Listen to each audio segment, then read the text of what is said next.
Hi there, this is Sean, the Honest Book Reviewer, with another book review. In this video we're discussing Robert Goddard's Sight Unseen. Now, Robert Goddard is one of my favourite authors of all time, and I do love reading his books. This book was a great book, and we'll discuss it in more detail. But first, here's the cover.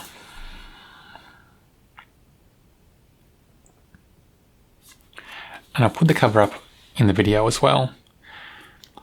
So from the cover, you really can't tell much about what the book's about. It just has the standing stones.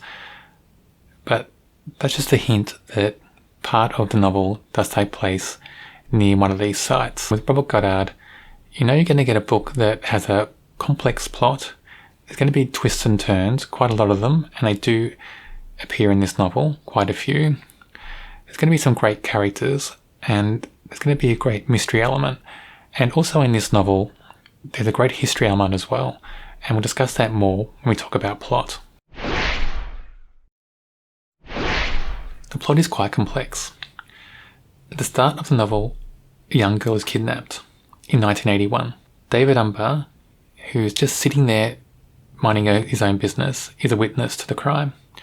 But he's there because somebody called him and said they had information for his doctorate. And he's studying Junius, who was an historical figure that wrote letters that appeared in newspapers. And the letters that were written were about the aristocracy, about senior people maybe in politics as well, and just giving away secrets and being a bit disparaging of them.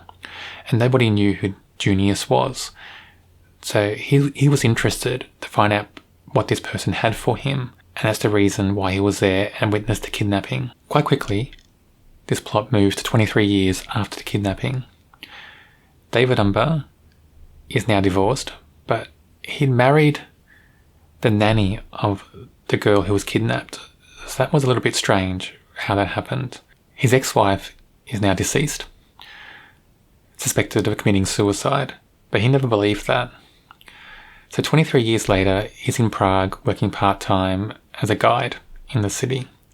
So he's kind of working hand to mouth. He gave up on his doctorate, gave up on his studies. He's really just coasting through life a bit. Out of nowhere, the ex-policeman who was in charge of the kidnapping case appears and wants to drag him back into the case. So this ex-policeman is now retired, so he's got really no authority behind him.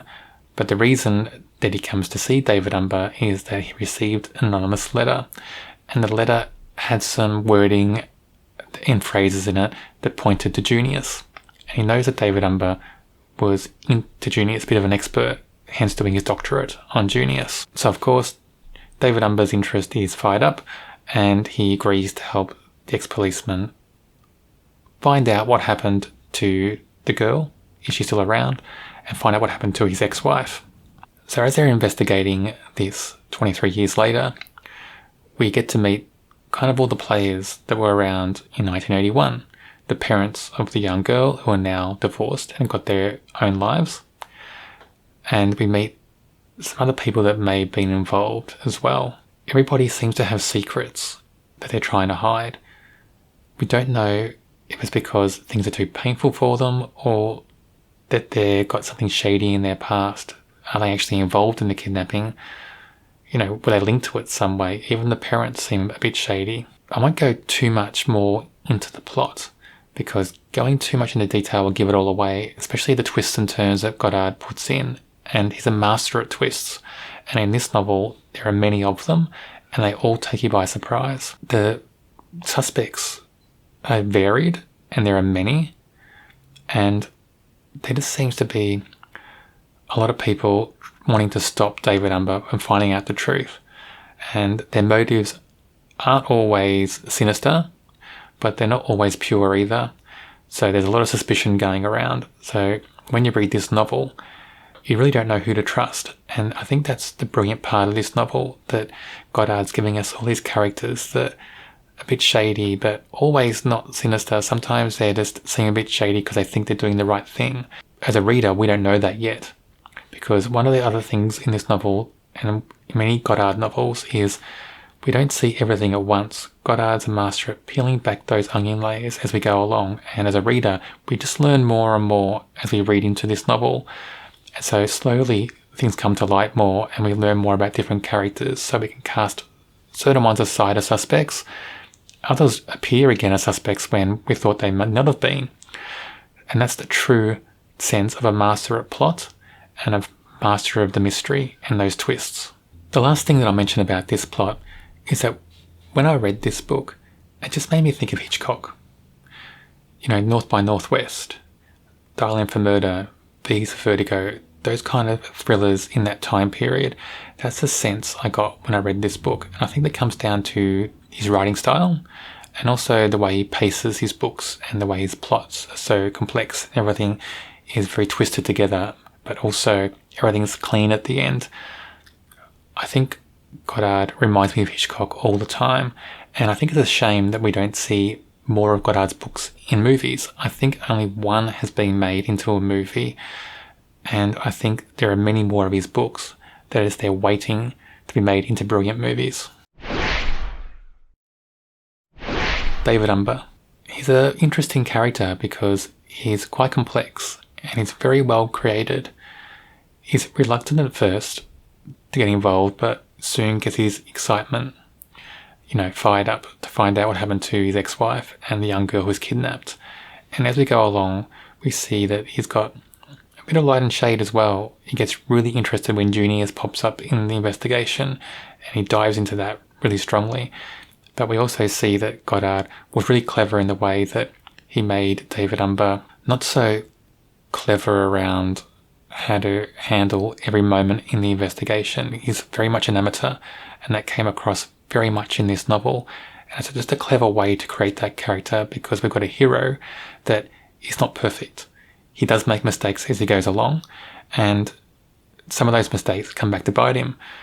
So, very clever character and very well written. The other main character that I'll mention is George Sharp, and George Sharp is the inspector who was in charge of the kidnapping case all those years ago, back in 1981 in the novel. He's also very cleverly written, because you get that desperation, that desire to solve that one case that was unsolved when he retired, and you get that sense of that, that policeman character, that case lives with them all the time, and they just want to get it out of their system. They've been thinking about it for years. And you get that every time you see George Sharp, especially at the start. That's the first thing you feel about this character. And that was so cleverly done. And I think Goddard really created this character very well. And George Sharp is probably the main driver of the plot at the beginning.